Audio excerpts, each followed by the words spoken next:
do principal, que é quem ganha mais títulos, quem joga melhor, quem tem o melhor elenco, enfim, quem está com poder financeiro melhor. Tudo isso gerou motivo de rivalidade para esses dois clubes. Eu concordo com o Bubu, por tradição, por história, de repente o Boca Juniors e o River, sim, foi aquela grande decisão, mas foi manchada pelo comportamento ridículo dos torcedores que partiram de uma rivalidade, se excederam para agressão, né? Jogar pedra, machucar jogador, e essa final nem acontece na Argentina. Ela é obrigada, ela não foi para a Espanha porque os clubes queriam, porque a Conmebol queria. Foi porque foi manchada pelos torcedores argentinos. Então, uma história que era para ser muito mais linda, muito mais bonita, e essa final, sem dúvida, ser a maior da história, para mim ficou manchada. Essa do Flamengo e Palmeiras vai ser num outro estádio também tão importante como foi o Maracanã para Palmeiras e Santos. Porque o Centenário também é um estádio de Copa do Mundo, de final de Copa do Mundo. Então, por tudo isso e pelo momento que essas equipes vivem, para mim, assim, o grande rival do Flamengo hoje é o Palmeiras, assim, se a gente for pelas mídias. Não é o Flamengo, o Botafogo e o Fluminense que andam mal. O Fluminense melhorou, mas não tem mais aquela competitividade aqui jogando. Tem de história, de tradição, que é linda de todos esses clubes. Mas no cenário nacional, o Palmeiras há anos é o grande rival do Flamengo e o Flamengo é do Palmeiras também. Por mais que o Corinthians tenha vencido, tenha conquistado títulos na última década. Mas assim, resumindo, essa final como você fala, João, incrível, memorável. Vai ser. Não tenho dúvida, Tetra. Espetacular. Olha, será épico, memorável. Que final, hein, minha gente? E nós vamos ficar na expectativa. 27 de novembro, Estádio Centenário de Montevidéu, cobertura completa dos canais esportivos do Grupo Disney. Este segmento é um oferecimento de Amistel, cerveja oficial da Conmebol Libertadores. Muito bom! Meu amigo Fabrício, editor-chefe do programa, que eu não sei porquê, ele virou para mim hoje e falou assim: João, não me chame até o dia 27 de novembro de Fabrício da Fiel. Eu quero ser chamado de Fabrício da Nação. Virou casaca temporariamente, né? Ele falou para mim, você falou, até 27 de novembro, me chame, por gentileza, de Fabrício da Nação.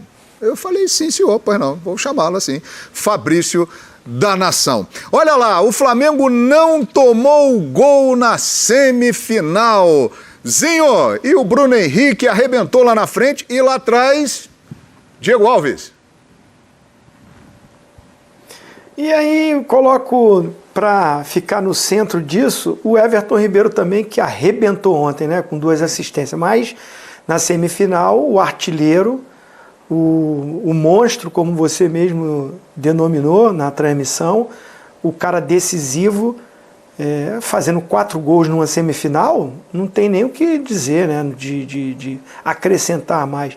Mas na defesa, o goleiro Diego Alves brilhou nos 2 jogos, porque fez defesas importantíssimas em momentos importantes do jogo, principalmente início de jogo. A gente sabe como é que tem a pressão. Ele quando tem que responder, quando tem que... Jogo de decisão, chama o Diego Alves. Ele é um goleiro de decisão. Jean, Flamengo 2-0 lá, 2-0 cá, Flamengo na final da Libertadores. Eu acho que foi indiscutível, né, pelo que aconteceu nos 180 minutos. O Flamengo em nenhum momento temeu perder a classificação. Talvez o único momento em que o torcedor do Flamengo tenha ficado mais ressabiado tenha sido o momento ali do início do primeiro jogo. né? Justamente quando o Diego Alves apareceu muito. Depois daquilo, sinceramente, por mais que o Barcelona tenha chegado, ele chegou em condições, no momento do jogo, do confronto, em que o Flamengo já tinha feito uma vantagem razoável, né? Tanto no jogo de ida como no jogo de volta, e aí no jogo de volta o Flamengo, mesmo com a vantagem, começa atacando, parte para cima, faz o gol rapidamente, então não foram 180 minutos de sofrimento, né? Talvez uma certa apreensão no começo do jogo pelo que fez ali o Diego Alves, mas de maneira geral, acho que a gente imaginava, né, que o Flamengo passaria sem muitas dificuldades por aquele lado da chave. O Flamengo era apontado, acho que desde que houve ali as chaves desenhadas, todo mundo já apontava grandes chances do Flamengo chegar à final, e isso se confirmou, acho que sem nenhuma dificuldade, sem nenhuma grande tensão por parte do torcedor. Pois é, o Flamengo zerado, e não levou gol na semifinal, Rodrigo Bueno. Dá para dizer literalmente que o Flamengo foi muito bem do goleiro à ponta esquerda, né? Antigamente os caras falavam isso, né? Do goleiro, o goleiro foi para mim o segundo principal nome do Flamengo no confronto, né? O Zinho e o Jean já falaram sobre isso. Diego Alves para mim, eu diria que no começo dos 2 jogos, porque o Barcelona para mim merece muitos aplausos. Sem dúvida. Ele me surpreendeu positivamente e também acho que muita gente não imaginava. Teve aquela brincadeira, né, quando o Flamengo perdeu para o Liverpool, de que o Flamengo jogou de igual para igual. Para alguns foi brincadeira, né, para alguns foi um tema sério. Sim. Ah, não, mas olha lá, tal.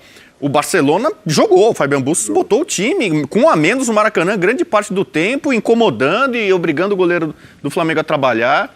Só que o Bruno Henrique, se bobear, ele vai alcançar o Gabigol, né? Na lista de artilheiros de Libertadores. Ele está a um gol de superar o Zico. Então, essa é outra discussão, na Libertadores. Né? As Libertadores recentes têm mais jogos, então todos os recordes vão acabar caindo, né? Mais gols, mais partidas. Mas o Flamengo cumpriu o papel e agora, para mim, é favorito. Já vou antecipar aqui. Para mim, o Flamengo continua sendo o melhor time, o melhor elenco.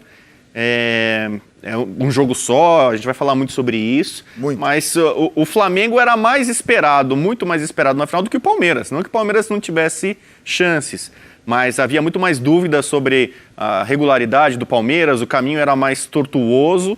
Então o Flamengo, digamos assim, já está se acostumando mais, né, como o Renato Gaúcho falou, né?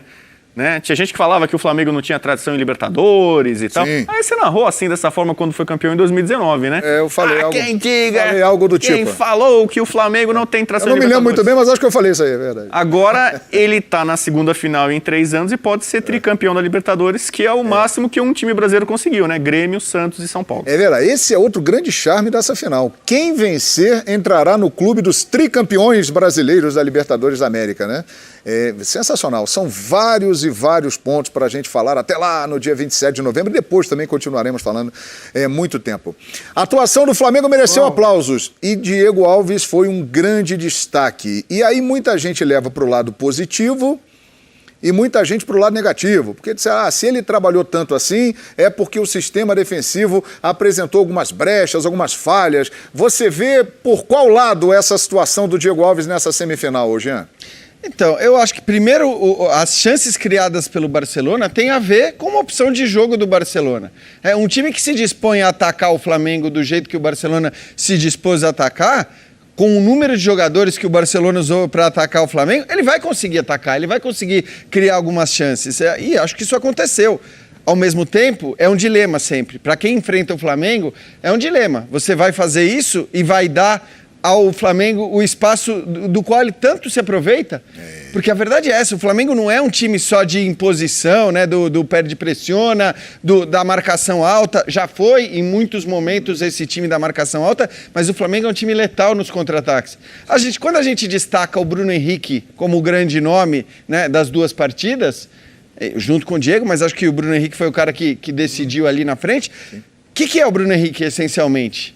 Ele não é o cara da posse de bola, ele não é o cara que faz o que o Everton Ribeiro fez ontem, ou o cara que faz o que a Arrascaeta faz o tempo todo, ou o próprio Gabigol. Não, ele é o cara que tem a velocidade, a habilidade e o poder de finalização. Então eu acho que você atacar o Flamengo do jeito que o Barcelona atacou, você está sujeito a sofrer do jeito que o Barcelona sofreu. Então, beleza, aplausos pela coragem. Eu acho que muito das chances criadas pelo Barcelona se dão pelo fato de que o Barcelona foi corajoso, mas ao mesmo tempo a coragem do Barcelona é muito perigosa contra um time tão letal nos contra-ataques como o Flamengo também é. É realmente impressionante. O Flamengo tem o melhor ataque aí da Libertadores da América. E olha lá, Renato Gaúcho ontem atingiu 50 vitórias na história da Libertadores, o treinador com o maior número de vitórias na competição. E o Renato, pós-jogo, deu uma declaração que a nossa equipe separou e que considerou interessante na coletiva. Vamos ver aqui no ESPN FC.